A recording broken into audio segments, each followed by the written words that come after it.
Hello दोस्तों, नमस्कार। आपका हमारे YouTube चैनल पर स्वागत है। चतुर्थ श्रेणी कर्मचारी 2025 के लिए हमने मॉडल पेपर की सीरीज चालू की है, जो कि 7 अप्रैल 2025 को जारी हुए नए सिलेबस के अनुसार है। आप हमारे मॉडल पेपर को देखिए, जो कि मॉडल पेपर है, बिल्कुल हूबहू जिस तरह का पेपर आएगा उसी के अनुसार बनाया गया है। आपकी तैयारी आपके मॉडल पेपर से और मजबूत होगी।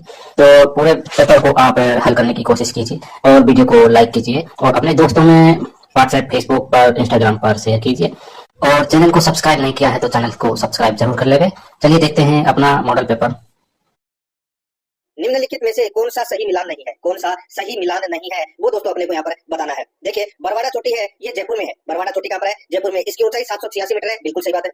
जयगढ़ चोटी है, ये जयपुर में है और इसकी ऊंचाई 648 मीटर है, ये भी बिल्कुल सही है। सिरावास चोटी है, वो दोस्तों यहाँ पर झुंझुनू दे रखा है, ये गलत दे रखा है।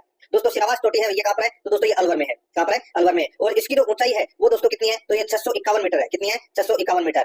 ठीक है। और भानगढ़ चोटी है, ये अलवर में है और इसकी ऊंचाई 649 मीटर है, ये भी बिल्कुल सही है। गलत कौन सा है? यहाँ पर सी नंबर का ऑप्शन इसका बिल्कुल सही उत्तर हो जाएगा। सेकंड नंबर का प्रश्न इसमें देखिए, राजस्थान के निम्नलिखित में से किस भौतिक प्रदेश में महान सीमा भ्रंश या ग्रेट बाउंड्री फोल्ड का विस्तार है? राजस्थान के निम्नलिखित में से किस भौतिक प्रदेश में महान सीमा भ्रंश या ग्रेट बाउंड्री फोल्ड का विस्तार है? इसका जो राइट आंसर हो जाएगा वो है हाड़ौती प्रदेश में। यहाँ पर सी नंबर का जो ऑप्शन है वो इसका बिल्कुल सही उत्तर हो जाएगा, हाड़ौती प्रदेश में। ठीक है, हाड़ौती प्रदेश में। नेक्स्ट आगे देखिए दोस्तों, यहाँ पे 3 नंबर का प्रश्न है, पिछोला झील में कौन सी प्रमुख 2 नदियां अपना जल लाती है? बताइए, पिछोला झील में कौन सी 2 नदियां अपना जल लाती है? तो दोस्तों इसका राइट आंसर हो जाएगा वो है इसमें सीसारमा और बुजड़ा। सीसारमा और बुजड़ा, ये अपना इसमें राइट आंसर हो जाएगा। ये 2 नदियां हैं, ये अपना जल लेकर आती है पिछोला झील में, तो यहाँ पर इसका सही उत्तर हो जाएगा बी नंबर का ऑप्शन बिल्कुल सही। नेक्स्ट 4 नंबर का प्रश्न है, इसमें देखिए, राजस्थान में चंबल नदी निम्नलिखित में से किस जलप्रपात के लिए प्रसिद्ध है? बताइए, चंबल नदी निम्नलिखित में से किस जलप्रपात के लिए प्रसिद्ध है? इसका जो राइट आंसर हो जाएगा दोस्तों वो है, बताइए कौन से जलप्रपात के लिए? तो यहाँ पर इसका जो राइट आंसर हो जाएगा दोस्तों, देखिए चंबल नदी पर है दोस्तों चुलिया जलप्रपात है जो चित्तौड़गढ़ के अंदर है, तो यहाँ पर इसमें सही उत्तर क्या हो जाएगा? बी नंबर का जो ऑप्शन है वो इसका बिल्कुल सही उत्तर हो जाएगा। नेक्स्ट आगे देखिए दोस्तों, यहाँ पे 5 नंबर का प्रश्न है, मृदा वैज्ञानिकों के विश्वव्यापी मृदा वर्गीकरण के अनुसार राजस्थान में अल्पीसोल्ट मृदा का विस्तार मुख्यतः किन जिलों में है? मृदा वैज्ञानिकों के विश्वव्यापी मृदा वर्गीकरण के अनुसार राजस्थान में अल्पीसोल्ट मृदा का विस्तार मुख्यतः किन जिलों में है? तो यहाँ पर इसका राइट आंसर हो जाएगा, बताइए।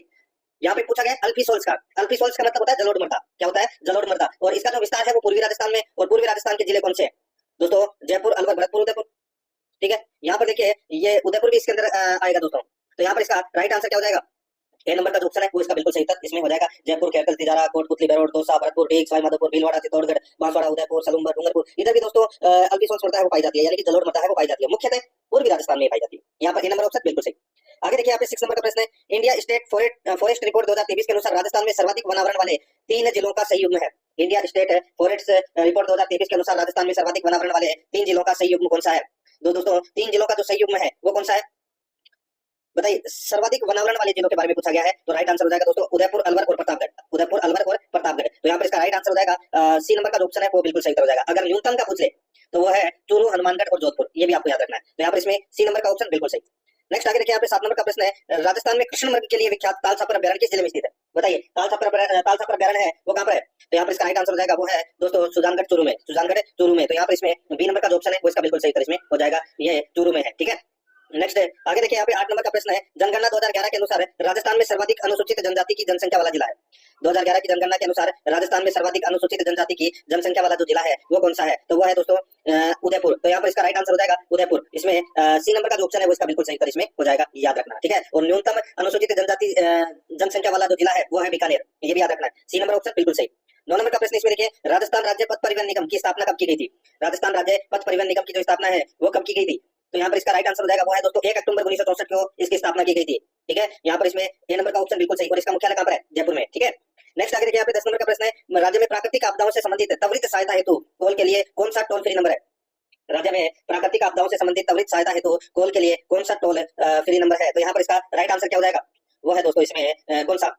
तो वो है 112। कितना है? 112, तो यहाँ पर इसका राइट आंसर हो जाएगा सी नंबर का ऑप्शन बिल्कुल सही इसमें हो जाएगा। ये राज्य में प्राकृतिक आपदा से संबंधित त्वरित सहायता हेतु कॉल के लिए टोल फ्री नंबर 112 है, और राज्य स्तरीय आपदा नियंत्रण कक्ष का दूरभाष नंबर है वो है दोस्तों 1070। ठीक है, और सभी जिला स्तरीय आपदा नियंत्रण कक्षों का जो दूरभाष नंबर है वो है दोस्तों 1077, ये भी आपको याद रखना है। यहाँ पर सी नंबर का ऑप्शन बिल्कुल सही इसमें हो जाएगा। 11 नंबर का प्रश्न इसमें देखिए, रणथंभौर एवं केवलादेव राष्ट्रीय उद्यान किस जलवायु प्रदेश में स्थित है? बताइए कौन से जलवायु प्रदेश में स्थित है? तो दोस्तों ये आर्द्र जलवायु प्रदेश में स्थित है। यहाँ पर इसमें बी नंबर का जो ऑप्शन है वो इसका बिल्कुल सही हो जाएगा, आर्द्र में। ठीक है, एक होता है अति आर्द्र जो बांसवाड़ा वाला क्षेत्र होता है जिसमें सर्वाधिक वर्षा होती है, और एक होता है आर्द्र, ठीक है, जिसमें ये भरतपुर वाला क्षेत्र आता है। यहाँ पर इसमें बी नंबर का ऑप्शन बिल्कुल सही हो जाएगा। आगे देखिए, राजस्थान की प्रादेशिक वनस्पतियां एवं उनके वैज्ञानिक नाम दिए गए हैं के संबंध में कौन सा युग्म गलत है? राजस्थान की प्रादेशिक वनस्पतियां एवं उनके वैज्ञानिक नाम दिए गए हैं के संबंध में कौन सा युग्म गलत है? दोस्तों इसका जो राइट आंसर हो जाएगा वो है कौन सा, बताइए। तो दोस्तों इसका जो सही उत्तर हो जाएगा वो है देखिए महुआ एनोजिस पांडुला। ये दोस्तों इसका वानस्पतिक नाम है वो नहीं है, ये गलत दे रखा है। बाकी इसमें सबके सही दे रखे हैं, जैसे पलास का है, ब्यूटिया मोनोस्पर्मा सेवन का है, लसियोरुस सिंडिकोस खैर का है, अकेसिया कटेचू। तो यहाँ पर इसमें बी नंबर का जो ऑप्शन है वो इसका बिल्कुल सही उत्तर हो जाएगा।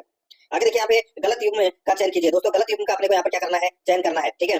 दोस्तों यहाँ पर देखिए एरिडी सोल्स ये दोस्तों शुष्क मृदा है, बिल्कुल सही है, यानी कि शुष्क मिट्टी है। और अल्पी सोल्स को दोस्तों जलोढ़ मिट्टी कहते हैं, ये भी मैंने आपको बताया। एंटी सोल्स को दोस्तों पीली भूरी मिट्टी कहते हैं, ये भी बिल्कुल सही है। वर्टी सोल्स को आर्द्र मिट्टी, गलत हो जाएगा। वर्टी सोल्स को बोलते हैं दोस्तों काली मृदा, ठीक है, और ये अति आर्द्र जलवायु प्रदेश में पाई जाती है। तो यहाँ पर इसमें डी नंबर का जो ऑप्शन है वो इसका बिल्कुल सही उत्तर इसमें हो जाएगा। वर्टी सोल्स का मतलब होता है काली मृदा, ठीक है, ये कोटा बूंदी बारा झालावाड़ क्षेत्रों में पाई जाती है। तो यहाँ पर डी नंबर ऑप्शन बिल्कुल सही। 14 नंबर का प्रश्न है, 2011 की जनगणना के अनुसार राजस्थान की जनसंख्या की दशकीय वृद्धि दर कितने प्रतिशत रही, बताइए। 2011 की जनगणना के अनुसार राजस्थान की जनसंख्या की दशकीय वृद्धि दर कितने प्रतिशत रही? तो यहाँ पर इसका राइट आंसर हो जाएगा वो है दोस्तों 21.3%। यहाँ पर सी नंबर का ऑप्शन बिल्कुल सही उत्तर हो जाएगा। 15 नंबर का प्रश्न इसमें देखिए, हवाई अड्डा शहर में सही सुमेलित नहीं है। हवाई अड्डा शहर में कौन सा सही सुमेलित नहीं है? यहाँ पर देखिए महाराणा प्रताप हवाई अड्डा का है, उदयपुर में, बिल्कुल सही है। नाल हवाई अड्डा बीकानेर में है, कोटा हवाई अड्डा कोटा में है, सूरतगढ़ हवाई अड्डा गंगानगर, ये देखिए यहाँ पे जोधपुर दे रखा है, गलत दे रखा है। यहाँ पर सी नंबर का ऑप्शन बिल्कुल सही उत्तर हो जाएगा। आगे देखिए, मालखेत की पहाड़ी किस जिले में स्थित है? दोस्तों मालखेत की पहाड़ी है वो सीकर जिले में है। यहाँ पर बी नंबर का ऑप्शन बिल्कुल सही उत्तर हो जाएगा। आगे देखिए, बोमोदेह पेयजल परियोजना किस जिले से संबंधित है? बोमोदेह पेयजल परियोजना किस जिले से संबंधित है? दोस्तों इसका राइट आंसर हो जाएगा वो है ये राजसमंद से संबंधित है। दोस्तों यहाँ पर डी नंबर का जो ऑप्शन है वो इसका बिल्कुल सही उत्तर हो जाएगा, राजसमंद से। 18 नंबर का प्रश्न इसमें देखिए, राजस्थान राज्य में किस नदी का अपवाद क्षेत्र न्यूनतम है? राजस्थान राज्य में किस नदी का अपवाद क्षेत्र न्यूनतम है? तो यहाँ पर इसका जो राइट आंसर हो जाएगा वो है दोस्तों इसमें कौन सा, बताइए। तो दोस्तों देखिए, राजस्थान राज्य में किस नदी का अपवाद क्षेत्र न्यूनतम है? तो न्यूनतम है दोस्तों वाकल नदी का। यहाँ पर इसमें सी नंबर का ऑप्शन बिल्कुल सही हो जाएगा, वाकल नदी, ठीक है। बाकी सभी दोस्तों बड़ी नदियां हैं। यहाँ पे अपवाद क्षेत्र न्यूनतम के बारे में पूछा गया, इसलिए वाकल है, सी नंबर ऑप्शन बिल्कुल सही। आगे देखिए, कोपेन के जलवायु वर्गीकरण के अनुसार राजस्थान की जलवायु में झालावाड़ जिले की श्रेणी है। झालावाड़ है वो दोस्तों AW प्रकार की जलवायु के अंतर्गत आता है। यहाँ पर डी नंबर का जो ऑप्शन है वो इसका बिल्कुल सही उत्तर हो जाएगा। नेक्स्ट आगे देखिए, केंद्रीय प्रदूषण नियंत्रण बोर्ड एक वैधानिक संगठन है, इसका गठन कब किया गया था? केंद्रीय प्रदूषण नियंत्रण बोर्ड एक वैधानिक संगठन है, इसका गठन कब किया गया था? तो यहाँ पर इसका राइट आंसर हो जाएगा, इसका गठन है वो दोस्तों सितंबर 1974 में किया गया था। यहाँ पर ए नंबर का ऑप्शन बिल्कुल सही हो जाएगा, सितंबर 1974 में। अब दोस्तों अपने राजस्थान इतिहास एवं कला संस्कृति के 20 प्रश्न पढ़ेंगे भाग 2 के अंदर, बिल्कुल सिलेबस के अकॉर्डिंग अपन चल रहे हैं। यहाँ पर देखिए 21 नंबर का प्रश्न है, राजस्थान के इतिहास के पितामह के रूप में विख्यात है कर्नल जेम्स टोड के अनुसार राजपूतों की वंशावली किससे संबंधित है? राजपूतों की जो वंशावली है वो किससे संबंधित है दोस्तों? कर्नल जेम्स टोड के अनुसार तो वो है सीथियन जाति से संबंधित है दोस्तों राजपूतों की वंशावली। तो यहाँ पर इसमें ए नंबर का ऑप्शन बिल्कुल सही, किसने कहा था दोस्तों? कर्नल जेम्स टोड, ठीक है, ये भी याद रखना है। आगे देखिए 22 नंबर का प्रश्न है, उत्तर भारतीय काले चमकीले मध्यबांड वाली संस्कृति का प्रतिनिधित्व करने वाला राजस्थान का प्राचीन स्थल कौन सा है? उत्तर भारतीय काले चमकीले मध्यबांड वाली संस्कृति का प्रतिनिधित्व करने वाला राजस्थान का प्राचीन स्थल कौन सा है? इसका जो राइट आंसर हो जाएगा दोस्तों वो है कौन सा, बताइए। तो दोस्तों वो है विराटनगर। तो यहाँ पर इसका राइट आंसर हो जाएगा विराटनगर, सी नंबर का जो ऑप्शन है वो इसका बिल्कुल सही हो जाएगा। आगे देखिए यहाँ पे 23 नंबर का प्रश्न है, देखिए राजस्थान के एकीकरण में संयुक्त राजस्थान का निर्माण किस चरण में संपन्न हुआ था? संयुक्त राजस्थान का निर्माण है वो कौन से चरण में संपन्न हुआ था? तो दोस्तों ये चौथे चरण में ये संपन्न हुआ था। यहाँ पर सी नंबर का ऑप्शन बिल्कुल सही।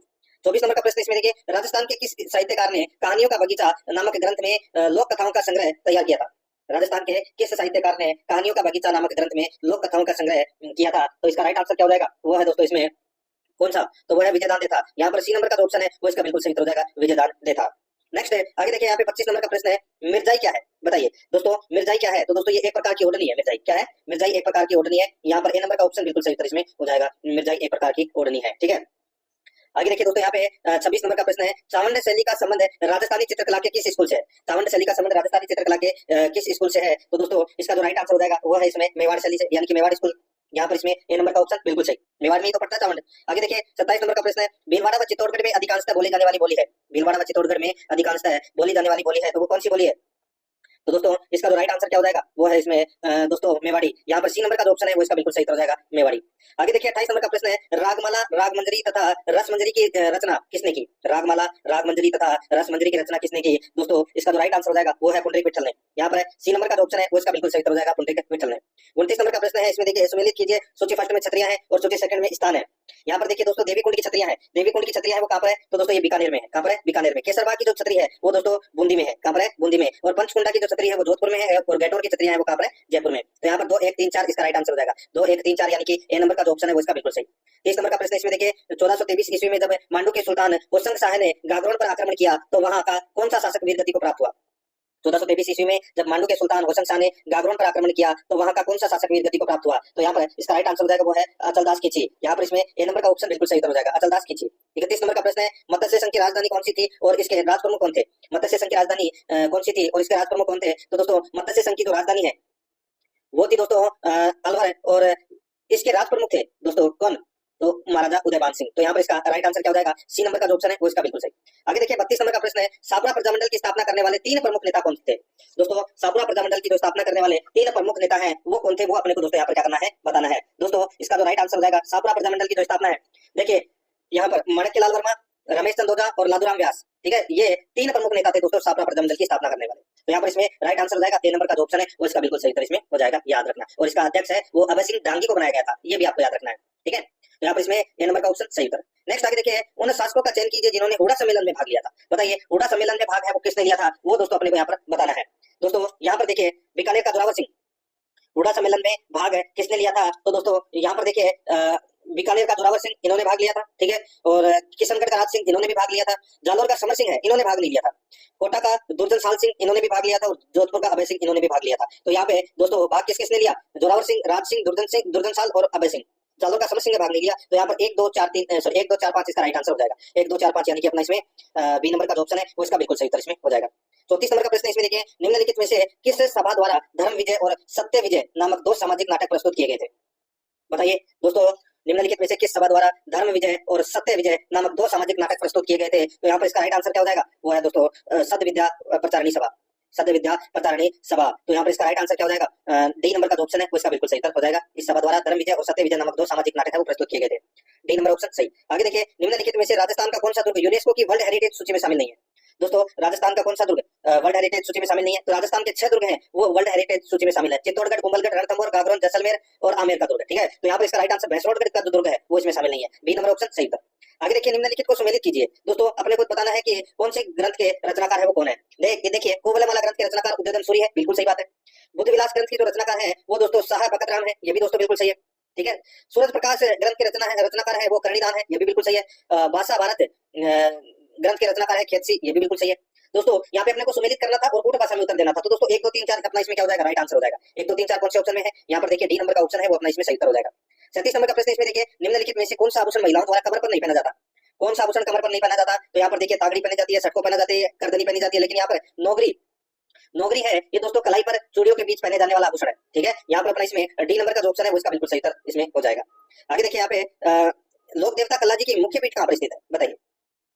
बताइए दोस्तों कल्ला जी की मुख्य पीठ है वो कहाँ पर है? इसका राइट आंसर हो जाएगा वो है दोस्तों रुंडेला सलुम्बर में है। यहाँ पर अपना इसमें सी नंबर का जो ऑप्शन है वो इसका बिल्कुल सही उत्तर इसमें हो जाएगा, याद रखना, ठीक है।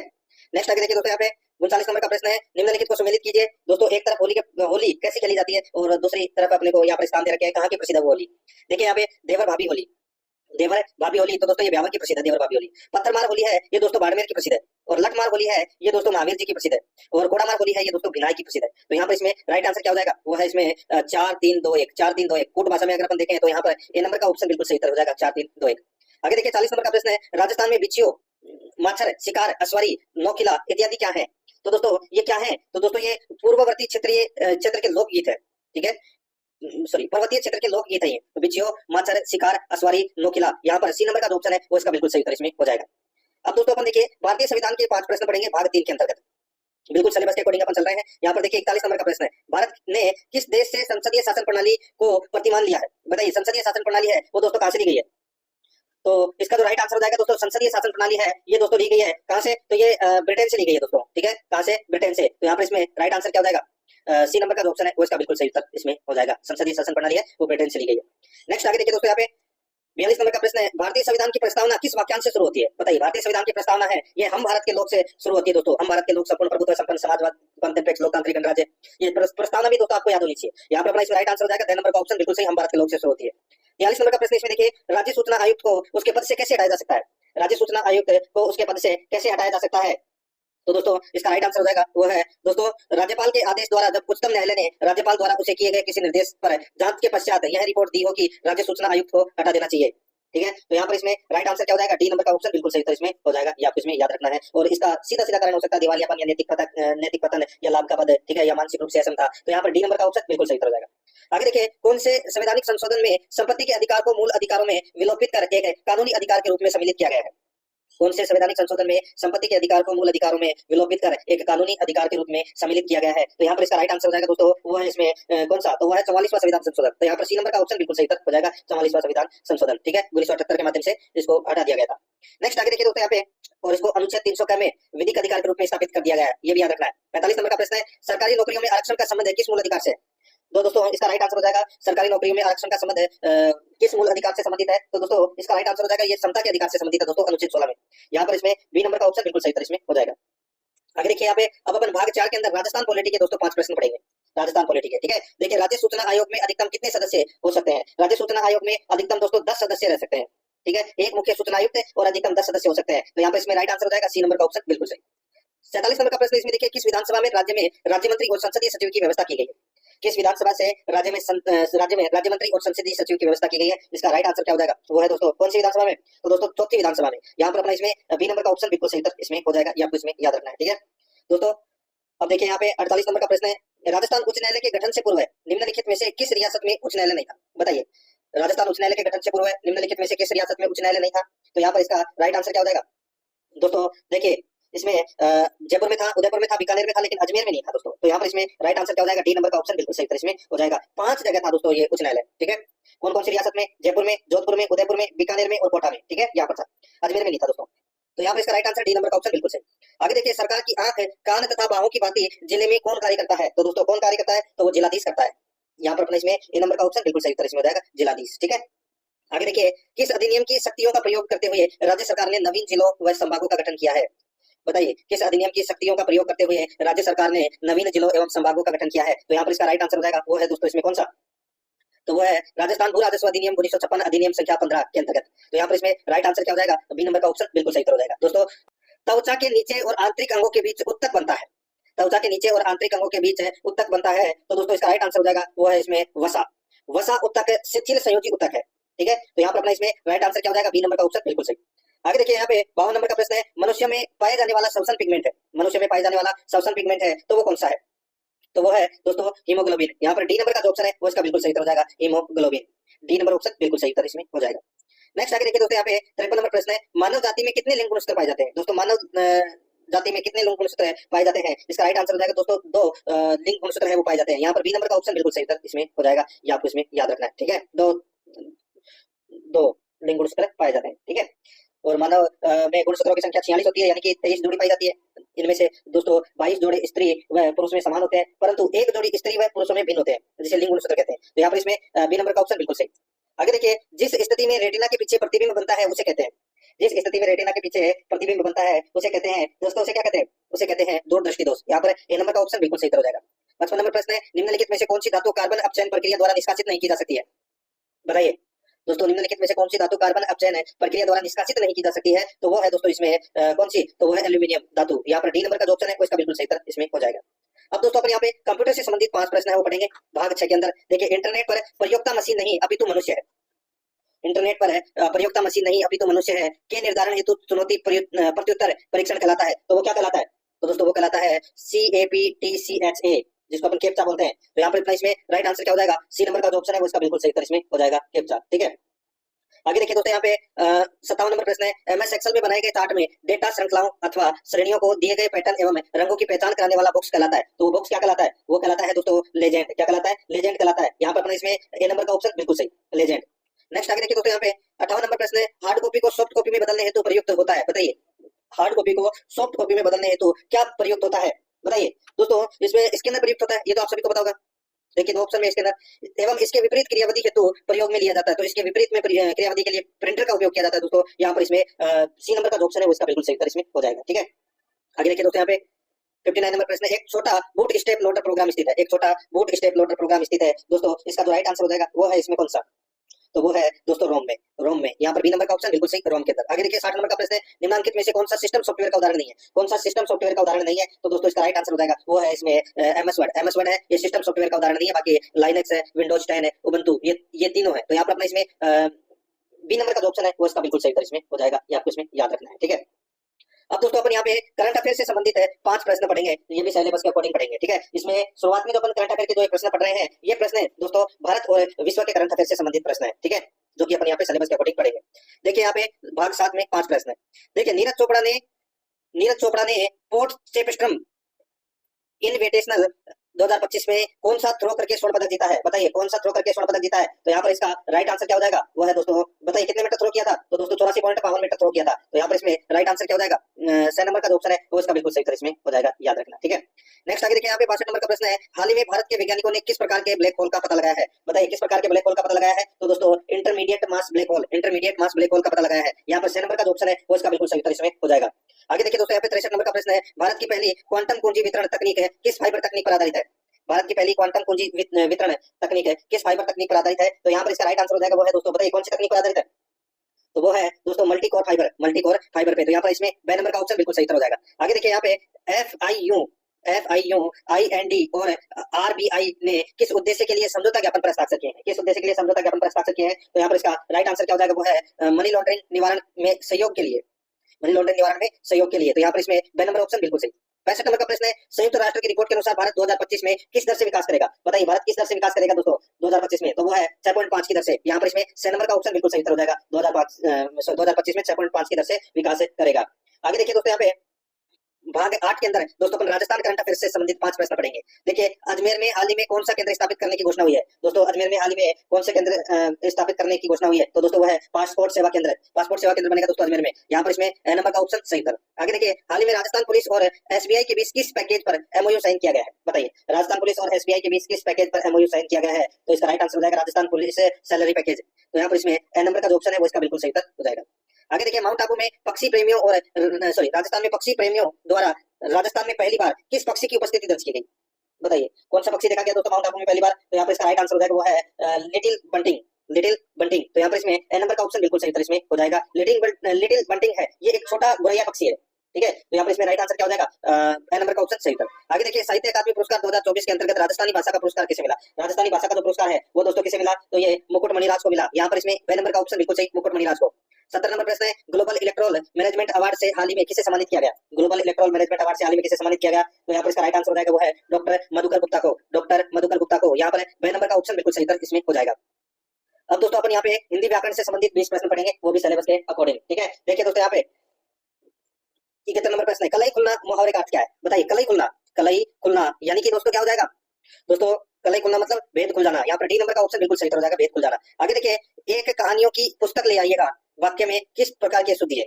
बताइए एक कहानियों की पुस्तक है ले आइएगा, दोस्तों इस वाक्य में कौन से भाग में शुद्धि है? तो यहाँ पे एक कहानियों तो दोस्तों ये अपना इसमें क्या हो जाएगा? एक कहानी, एक भी बोल रहे हो और कहानियों भी बोल रहे हो, या एक कहानी की पुस्तक लेके आ जाना। तो दोस्तों वो तो समझ में आता है, एक भी बोल रहे हो और कहानियों भी बोल रहे हो, बात बहुवचन की कर रहे हो, तो ये कथन वो गलत है। ठीक है, इसमें एक नहीं आएगा, इसमें ये आएगा कहानियों की पुस्तक ले आइएगा। यहाँ पर अपना इसमें ए नंबर का ऑप्शन बिल्कुल सही।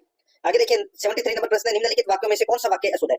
कौन सा वाक्य अशुद्ध है? दोस्तों इसमें राइट आंसर क्या हो जाएगा? देखिए अशुद्ध वाक्य हो जाएगा, मैं तुझे बता दूंगा मोहन और उसका पुत्र व्यस्त है, वह अपना चश्मा भूल गया, हमारे प्रांत के लोग मेहनती है। ये अपना इसमें राइट आंसर हो जाएगा। यहाँ पर डी नंबर का जो ऑप्शन है उसका बिल्कुल सही हो जाएगा, हमारे प्रांत के लोग मेहनती है। ठीक है दोस्तों, हमारे प्रांत के लोग मेहनती है, तो यहाँ पर इसमें ये वाक्य है वो दोस्तों डी नंबर का ऑप्शन बिल्कुल सही इसमें हो जाएगा, ये आपको इसमें याद रखना है। ठीक है, आगे देखिए दोस्तों यहाँ पे 74 नंबर का प्रश्न है, निम्न में से कौन सा शब्द कमल का पर्यायवाची नहीं है? बताइए कौन सा शब्द कमल का पर्यायवाची नहीं है?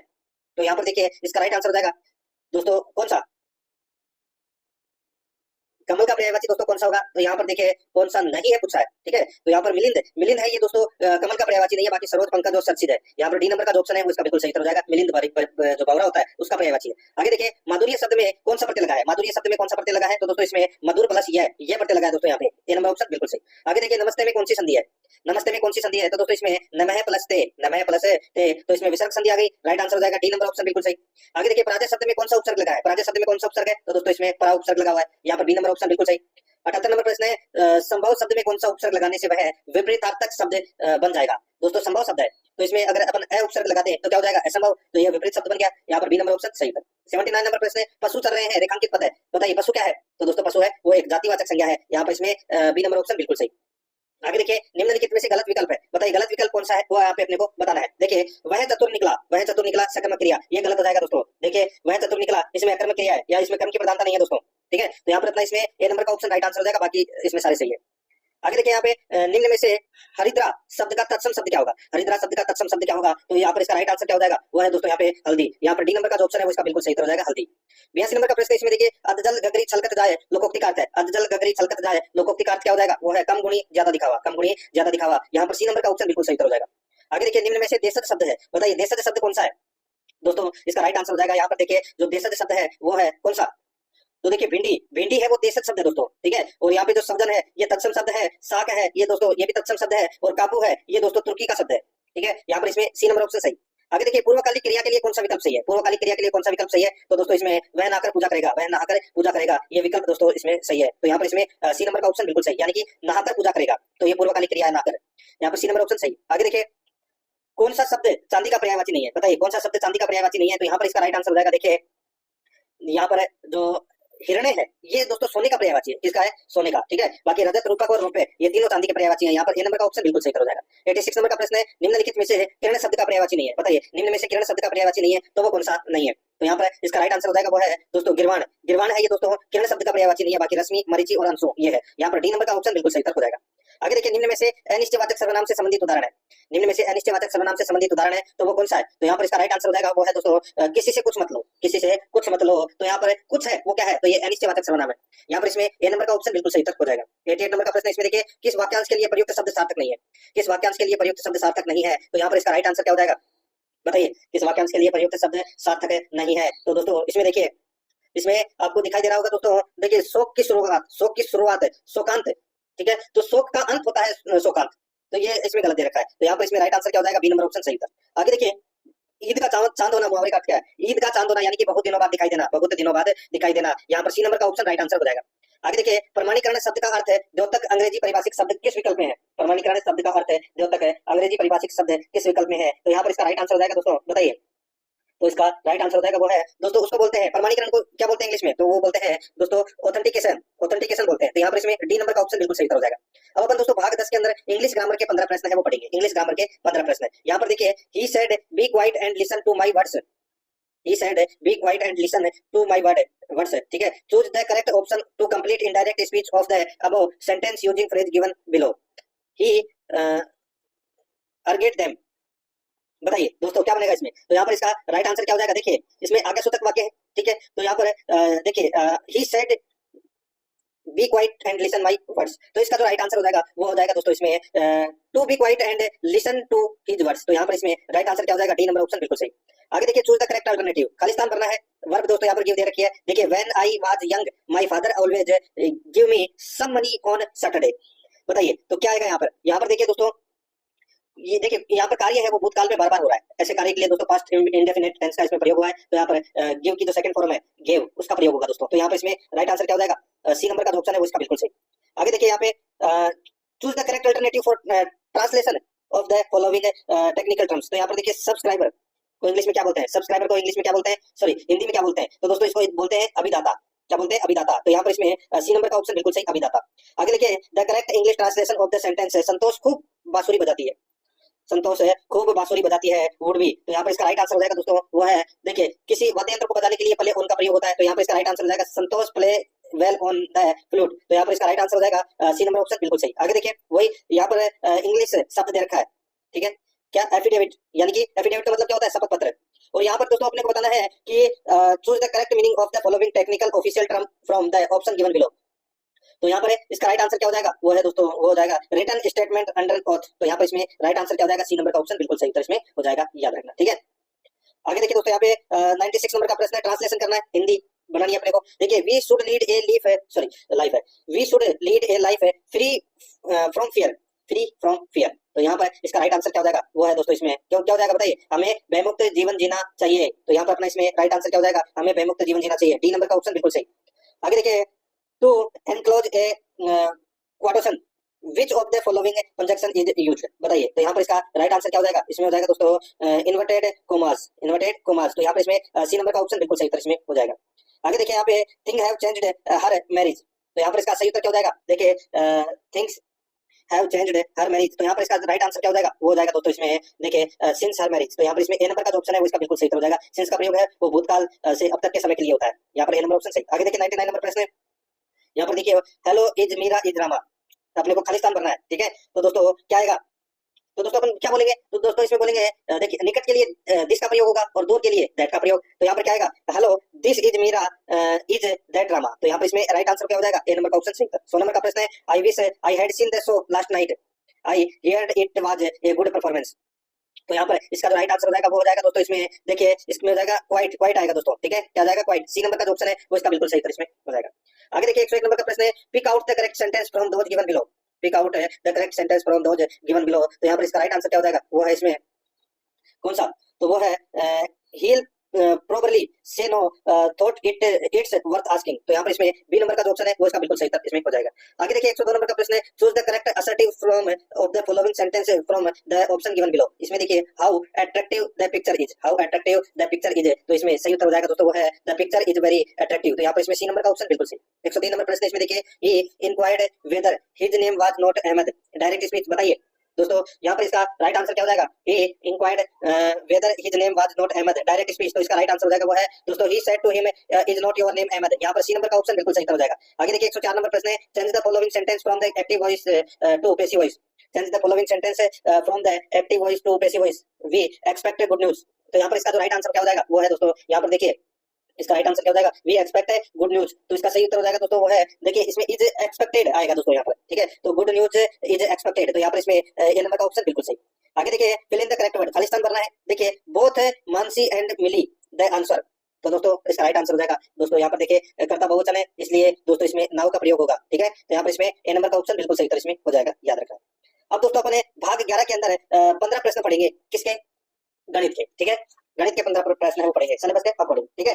देखिए दोस्तों यहाँ पे 106 नंबर का प्रश्न है, सरल ब्याज पर एक राशि 4 वर्ष में 1120 और 5 वर्ष में 1200 हो जाती है, मूलधन बराबर है, सीधा सा है भाई 1120 और 1200 में अंतर कितने का आ गया, 80, यानी कि एक साल का ब्याज है वो कितना है दोस्तों 80 रुपए है, तो 5 साल का कितना हो गया, तो दोस्तों देखिए 8 पंजे 40, ठीक है, 40 का मतलब कितना हो गया 400 रुपए ब्याज हो गया, ठीक है, 1200 में से 400 गए तो कितने बचे 800, तो ये अपना 800 क्या हो गया, मूलधन हो गया, यहाँ पर इसमें ए नंबर का ऑप्शन बिल्कुल सही, ठीक है। नेक्स्ट है आगे देखिए दोस्तों यहाँ पे 7 नंबर का प्रश्न है, इसमें देखिए 2600 को 2 भागों में ब्याज पर दिए, 2600 को 2 भागों में ब्याज पे दिए, यदि 5% वार्षिक दर से 3 वर्ष में पहले भाग का साधारण ब्याज 4% वार्षिक दर से 6 वर्ष में दूसरे भाग के साधारण ब्याज के बराबर है, तो दूसरा भाग कितना है, भाई 2600 को 2 भागों में ब्याज पर दिए हैं, यदि 5% वार्षिक दर से 3 वर्ष में पहले भाग का साधारण ब्याज 4 साधारण ब्याज, ठीक है, और दूसरे में दोस्तों देखिए 4% वार्षिक दर से 6 वर्ष में दूसरे भाग के साधारण ब्याज के बराबर हो, तो दूसरा भाग कितना है दोस्तों, इसको देखिए आप कैसे कर सकते हो, एक तो दोस्तों आप ऑप्शन निकाल के कर सकते हो, जैसे कि ऑप्शन उठा लिया एक का 1000 और तो दूसरे का कितना आ गया दोस्तों 1600, ठीक है, एक तो ये हो गया, तो ये इसमें दूसरा भाग निकालना है, तो दूसरा भाग तो इसमें 1000 हो गया, पहला हो गया 1600, एक तो दोस्तों ऐसे है ऑप्शन उठा के कर सकते हो। दूसरा है इसमें क्या करना पड़ेगा कि माना एक भाग x है तो दूसरा भाग क्या हो जाएगा 2600 माइनस x, ठीक है, ऐसे करना पड़ेगा। फिर अपन इसमें क्या करेंगे, तो इसमें पहले भाग का क्या है इसमें, तो दोस्तों पहले भाग को अपन लिखेंगे इसमें x इंटू 5 इंटू 3 बटे 100, दूसरे भाग को लिखेंगे दोस्तों यहाँ पे क्या, तो इसमें दूसरे को लिखेंगे 2600 माइनस x इंटू 4 इंटू 6 बटे 100, इसको ऐसे करेंगे, ठीक है। अब इसको दोस्तों वज्र गुणा करके इसको आप सॉल्व कर लेना, इसका राइट आंसर आ जाएगा दोस्तों वही मैंने आपको बताया, इसका दूसरा भाग है वो 1000 आएगा और पहला भाग है वो 1600 आएगा, तो यहाँ पर इसमें सी नंबर का ऑप्शन बिल्कुल सही। आगे देखिए 108 नंबर का प्रश्न है, देखिए यदि x की आय y की आय से 40% कम है, भाई ये x हो गया ये y हो गया, यदि x की आय y की आय से 40% कम है, यानी कि ये y 100% है, y के पास 100 रुपए है तो x के पास कितने हो गए 60 रुपए, तो y की आय x की आय से लगभग कितने प्रतिशत अधिक है, x की आय से कितने प्रतिशत अधिक है, तो दोस्तों सीधा सा हो जाएगा, यहाँ पर क्या हो जाएगा 40 बटे भाई अंतर कितने का हो गया, तो यहाँ पर 40 बटे 60 इंटू 100, ठीक है, तो यहाँ पे 0 से ये 0 कट गया, तो यहाँ पे 400 में 6 का भाग दे लीजिए दोस्तों, 400 में 6 का भाग दोगे तो कितना आएगा 66.67 आएगा, यही अपना सही उत्तर हो जाएगा 66.67, बी नंबर का जो ऑप्शन है वो इसका बिल्कुल सही उत्तर इसमें हो जाएगा, ये आपको इसमें याद रखना है, ठीक है। आगे देखिए दोस्तों यहाँ पे 109 नंबर का प्रश्न है, देखिए किसी संख्या के 20% वर्धित मान और संख्या के 25% हासित मान में अंतर है 36 है, तो वह संख्या क्या है दोस्तों, वह संख्या क्या है वो अपने को बताना है। देखिए माना की संख्या है वो क्या है x है, ठीक है, तो x का 20%, देखिए x का 20% और इसमें हासित और वर्धित मान दे रखा है, तो अपन क्या करेंगे इनका टोटल कर देंगे, ठीक है, तो सीधा सा है इनका अंतर दे रखा है, अंतर कितना है 36, कितना है 36, तो दोस्तों यहाँ पर अपन इसको ऐसे लिख सकते हैं 45 है भाई 45 है x बटे 100 बराबर 36, ठीक है, ऐसे लिख सकते हैं इसको भाई, वर्धित मान और आश्रित मान को जोड़ दिया यहाँ पे, कितना हो गया तो दोस्तों 45x बटे 100 बराबर 36। तो यहाँ पर x बराबर क्या करेंगे, x बराबर हो जाएगा दोस्तों 36 इंटू 100 बटे 45। बस इसको काट लीजिए। ये दोस्तों देखिए किससे कटा, 6×36, 6 से तो नहीं कट रहा, देखिए इसमें 9 से कट रहा है, ठीक है। तो देखिए 9 दूनी 18, 9 चौका 36, 4 बार कटा और ये 5 बार कटा, ठीक है। तो 400 में 5 का भाग दे लीजिए, अपना राइट आंसर आ जाएगा कितना, 80। तो यहाँ पर डी नंबर का ऑप्शन बिल्कुल सही। आगे देखिए एक व्यक्ति 8 में 10 केले खरीदता है, एक व्यक्ति 8 में से दोस्तों यानी कि 8 में 10 केले खरीदता है और उन्हें 10 में 8 बेचता है, तो 90 का लाभ पाने के लिए उसे कितने केले बेचने होंगे, तो बताइए कितने केले बेचने होंगे भाई, अंतर कितने का हो गया दोनों में। देखिए एक व्यक्ति 8 रुपए में 10 केले खरीदता है और उन्हें 10 रुपए में 8 की दर से बेचता है, तो 90 का लाभ पाने के लिए यानी कि 90 रुपए का लाभ पाने के लिए उसे कुल कितने केले बेचने होंगे, कुल कितने केले बेचने होंगे। तो दोस्तों एक केले का मूल्य कितना हो गया, 8/10, ठीक है। ये तो क्रम मूल्य हो गया, विक्रम मूल्य कितना हो गया, विक्रम मूल्य हो गया दोस्तों 10/8, ठीक है। ये अपना विक्रम मूल्य हो गया। तो एक केले पर लाभ अर्जित करना है तो अपन क्या कैसे करेंगे, तो यहाँ पे 10/8 माइनस 8/10 बराबर कितना आ जाएगा। तो दोस्तों यहाँ पर देखिए 64 और 100, ठीक है। तो यहाँ पर देखिए इसको अपन 10/8, ठीक है, 10/8 और माइनस 8/10, तो क्या आ जाएगा, तो दोस्तों यहाँ पे 36/80 आ जाएगा, कितना आ जाएगा, 36/80 आ जाएगा, ठीक है। तो 36/80 आ गया। तो दोस्तों अब अपने 90 रुपए में खरीदे जाने योग्य केलों की संख्या है वो ज्ञात करनी है। तो दोस्तों यहाँ पर 80/36 इंटू 90 कर लीजिए, काट लोगे इसको। तो दोस्तों ये किससे कट रहा है, 3 से कट रहा है, तो ये कटा 12 बार, ये कटा दोस्तों 15 बार, ठीक है। फिर 3 से कट रहा है तो ये कटा 4 बार, ये कटा दोस्तों यहाँ पे 5 बार, तो 80 इंटू 5 भाग 4। तो यहाँ पर इसका राइट आंसर क्या हो जाएगा, देखिए ये सॉरी ये तो 6 बार कटा, ठीक है, 12 बार नहीं, ये 6 बार कटा, फिर ये 3 बार, तो यानी कि 80 इंटू 5 फिर 2, ठीक है, 80 इंटू 5/2, ठीक है। तो यहाँ पर 200 के लिए आ जाएंगे, इसका राइट आंसर हो जाएगा 90 रुपए में उसे यानी कि 90 का लाभ पाने के लिए उसे दोस्तों 200 केले बेचने होंगे। तो यहाँ पर इसमें राइट आंसर हो जाएगा डी नंबर ऑप्शन बिल्कुल सही। आगे देखिए 18 वस्तुओं का लागत मूल्य 15 वस्तुओं के विक्रय मूल्य के बराबर है, तदनुसार उन पर लाभ कितने प्रतिशत है, लाभ कितने प्रतिशत है। दोस्तों देखिए अंतर कितने का हो गया, 3 का, बटे 15 इंटू 100, तो काट लीजिए भाई, 300 में सीधा सा 15 का भाग दे लीजिए, तो दोस्तों 20% आएगा। यहाँ पर बी नंबर का ऑप्शन राइट आंसर, लाभ प्रतिशत 20%। आगे देखिए किसी वस्तु को 18% लाभ देकर 649 रुपए में बेचा गया, हानि प्रतिशत क्या होगा यदि उसे उस वस्तु को 418 में बेचा जाए। दोस्तों सीधा सा है, ज्यादा कुछ खास करने की जरूरत नहीं है, 649 दे रखे ना, ठीक है, ये 18% लाभ के ऊपर है। तो दोस्तों यहाँ पर 100/118 कर लीजिए, अपना जो वस्तु का जो मैल क्रम मूल्य है वो निकल कर आ जाएगा, ठीक है। तो 649 इंटू 100/118 करोगे तो दोस्तों 550 आ जाएगा, ये 550 रुपए की वस्तु है। अब इसको 418 में अगर वो बेच रहा है, ठीक है, 418 में बेच रहा है, तो दोस्तों 550 में से 418 गए तो कितने बचे, तो दोस्तों 132 रुपए का लॉस हो रहा है। तो यहाँ पे 132/550 इंटू 100, बस इसको काट लीजिए। यहाँ पे 0 से ये 0 कट गया, ये 5 से 2 बार कट गया, ये 11 बार कट गया। तो यहाँ पर दोस्तों ये देखिए ये 11 से कट रहा है, ये 11 से कट रहा है दोस्तों, कितनी बार, 12 बार कट रहा है, ठीक है। तो 12 इंटू 2 कितना होगा, 24। तो यहाँ पर इसका राइट आंसर हो जाएगा बी नंबर ऑप्शन सही। नेक्स्ट आगे देखिए 113 नंबर प्रश्न है। यहाँ पर देखिए यदि 53, 63, x 41, 78, 26 का औसत 52 है, ठीक है। तो यहाँ पर संख्या कितनी है दोस्तों, 6 संख्या है, 6 संख्याओं का औसत कितना है, 52। तो यहाँ पर 6 इंटू 52 कर लीजिए सबसे पहले। तो दोस्तों 6 इंटू 52 करोगे तो दोस्तों कितना आ जाएगा, देखिए इसमें 300 तो एक हो गया और 12 एक हो गए, तो कितने हो गए, 312, ठीक है। कितना हो गया, 312। अब इनको जोड़ लीजिए दोस्तों, कितने दे रखे हैं, 53 प्लस 63, 53 प्लस यहाँ पे देखिए 53 प्लस 63 प्लस 41 प्लस 78 प्लस 26, ठीक है। ये कितने हो गए दोस्तों, इनका टोटल करोगे तो कितना आ जाएगा, 261 आ जाएगा, कितना आ जाएगा, 261, और 312 में से 261 गए, वही अपना एक्स का मान निकल कर आ जाएगा, कितना, 51। तो यहाँ पर इसमें ए नंबर का ऑप्शन बिल्कुल सही। आगे देखिए एक शहर में एक सप्ताह का औसत तापमान 28 डिग्री सेल्सियस है, तो एक सप्ताह में या एक सप्ताह का औसत तापमान 28 डिग्री सेल्सियस है, ठीक है।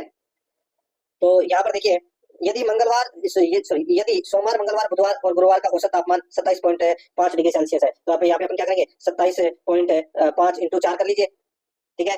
और कितना जाएगा, ये आ जाएगा 110 डिग्री सेल्सियस, ठीक है। गुरुवार, शुक्रवार, शनिवार और रविवार का औसत तापमान 29 है, तो वही 29 इंटू 4 कर लीजिए, कितना जाएगा, तो दोस्तों ये आ जाएगा 116 डिग्री सेल्सियस, ठीक है। अब दोस्तों यहाँ पर देखिए सप्ताह का जो कुल तापमान है, ठीक है, वो दे रखा है औसत तापमान 28 डिग्री सेल्सियस, कितना दे रखा है, 28 डिग्री सेल्सियस, ठीक है। तो यहाँ पर सोमवार, मंगलवार, गुरुवार और गुरुवार, शुक्रवार, शनिवार, रविवार, तो यहाँ पर अपन क्या करेंगे, देखिए तो औसत तापमान है 28, तो 28 को क्या करेंगे, 7 से मल्टीप्लाई करेंगे, ठीक है। 7 से मल्टीप्लाई करके फिर अपन क्या करेंगे, यहाँ पे 110 और 116 है, 110 और 116 है, इसको इसमें से घटा देंगे, यहाँ पर अपना राइट आंसर निकल कर आ जाएगा, ठीक है। यहाँ पे 23 डिग्री सेल्सियस वो गलत दे रखा है इसमें। आगे देखिए दोस्तों यहाँ पे 115 नंबर का प्रश्न है, दो संख्याओं का अनुपात 2:3 है और उसके लघुत्तम समापवर्तक एलसीएम और महत्तम समापवर्तक एचसीएफ का गुणनफल दोस्तों 9600 रुपए है या 9600 है। संख्याओं को ज्ञात कीजिए, संख्याओं को ज्ञात करना है, सीधा सा है दोस्तों। यहाँ पर देखिए इसमें अपन मान सकते हैं यानी कि 2000 और 3000 इसमें संख्या है, अनुपात में है, तो ठीक है। तो यहाँ पर 2 इंटू 3 कर लीजिए दोस्तों, कितना हो जाएगा 6। ठीक है। तो यहाँ पे 6 के स्क्वायर बराबर कितना है 9600। ठीक है। तो यहाँ पर के बराबर क्या होगा, तो दोस्तों 9600 भाग 6 रूट, ये ऐसे होगा दोस्तों। ठीक है। यहाँ पे स्क्वायर रूट उठ के रूट में चला गया, तो ये कितना हो गया दोस्तों 16 6 96। तो यहाँ पे 1600 आ जाएगा रूट में, के बराबर क्या हो जाएगा 1600 रूट में, तो 1600 है वो किसका रूट है 40 का। तो यहाँ पे इसमें राइट आंसर क्या हो जाएगा, वो है 40 का। ये तो अपना ये आ गया। अब दोस्तों यहाँ पर देखिए संख्याओं का योग है वो कितना है, अनुपातों का योग। तो दोस्तों 2:3 है, तो योग कितना हो जाएगा 5। तो 5 से मल्टीप्लाई कर लीजिए दोस्तों 40 को, कितना जाएगा 200। यहाँ पर बी नंबर ऑप्शन बिल्कुल सही। 116 नंबर का प्रश्न है, दो संख्याओं का लघुत्तम समापवर्तक यानी कि एलसीएम उसके महत्तम समापवर्तक का 26 गुना है। महत्तम समापवर्तक और लघुत्तम समापवर्तक का योग 729 है। यदि इनमें से एक संख्या 81 है तो दूसरी संख्या ज्ञात कीजिए। एक संख्या 81 है, तो दोस्तों इसमें दूसरी संख्या है वो कितनी हो जाएगी, देख लीजिए दोस्तों। यहाँ पे इसका जो राइट आंसर हो जाएगा वो मैं आपको डायरेक्ट बता देता हूँ दोस्तों, 234 इसका सही उत्तर होगा। बी नंबर का ऑप्शन बिल्कुल सही। आगे देखिए 117 नंबर प्रश्न है, इसमें देखिए 117 से 120 तक नीचे दिए गए पाई चार्ट का अवलोकन करें और प्रश्नों का उत्तर दें। देखिए यहाँ पे बंजर भूमि का कृषि भूमि से अनुपात क्या है, बंजर भूमि से कृषि भूमि का अनुपात क्या है दोस्तों। यहाँ पर देखिए बंजर भूमि है वो कितना है 120 डिग्री, और कृषि भूमि का अनुपात कितना है, तो दोस्तों 90 है। ठीक है। तो यहाँ पर 120 अनुपात 90 है, काट लीजिए इसको, 30 से कट रहा है, ये 4 बार कटा है, ये 3 बार कटा, तो 4:3 आ गया, यही अपना सही उत्तर हो गया, बी नंबर ऑप्शन सही। आगे देखिए सड़कों के उपयोग में आई भूमि बसी हुई भूमि की कितनी प्रतिशत है। ठीक है। सड़कों के उपयोग पर दोस्तों 20% है, सॉरी 20 डिग्री है, और बसी हुई भूमि है वो दोस्तों 60% है। तो दोस्तों कितना हो गया, सीधा सा है, अंतर हो गया इनमें। तो दोस्तों 20/60 इंटू 100 कर लीजिए, तो ये 3 बार कट गया, 100 में 3 का भाग दोगे तो कितना जाएगा 33 सही, 1/3%, यही अपना सही उत्तर हो जाएगा, सी नंबर ऑप्शन बिल्कुल सही। आगे देखिए 119 नंबर प्रश्न है, यदि गांव का कुल क्षेत्रफल 7200 एकड़ है तो कुल तरभूमि क्षेत्रफल क्या है। तो कुल तरभूमि क्षेत्रफल कितना है, 7200 एकड़ है, तरभूमि है दोस्तों कितने प्रतिशत, सॉरी कितने डिग्री, तो 70 डिग्री है। ठीक है। तो अपन क्या करेंगे दोस्तों 70 डिग्री यानी कि 70/360 इंटू 7200, बस यही करना भाई पूरा। बोला कितने का हो गया 360 डिग्री का हो गया, काट लीजिए दोस्तों, ये इस 0 से इस 0 कट गया, 36 दूनी 72, ये 207 को 200 से मल्टीप्लाई कर लीजिए, कितना आएगा 1400। तो यहाँ पर इसमें डी नंबर का ऑप्शन बिल्कुल सही। ये मैंने डायग्राम है, ये जो 4 प्रश्न में दे रखे हैं, वहाँ पे परीक्षा में एक ही प्रश्न में आपको डायग्राम देखने को मिलेगा। ठीक है। यहाँ पे दिखाई नहीं दे, इसलिए मैं आपको अलग अलग प्रश्नों में करवा रहा हूँ। आगे देखिए कुल भूमि का कितना प्रतिशत कृषि के उपयोग में लाया गया है। कृषि के उपयोग में दोस्तों 90 डिग्री लाया गया है। ठीक है। तो कितना हो जाएगा 90 डिग्री बटे 360 डिग्री इंटू 100। ठीक है। तो 9 चौके 36, यानी कि कितना हो गया 9 चौके 36, 4 बार गया, 100 में 4 का भाग दे लीजिए, राइट आंसर आ जाएगा 25। तो यहाँ पर ए नंबर का ऑप्शन बिल्कुल सही हो जाएगा। कुल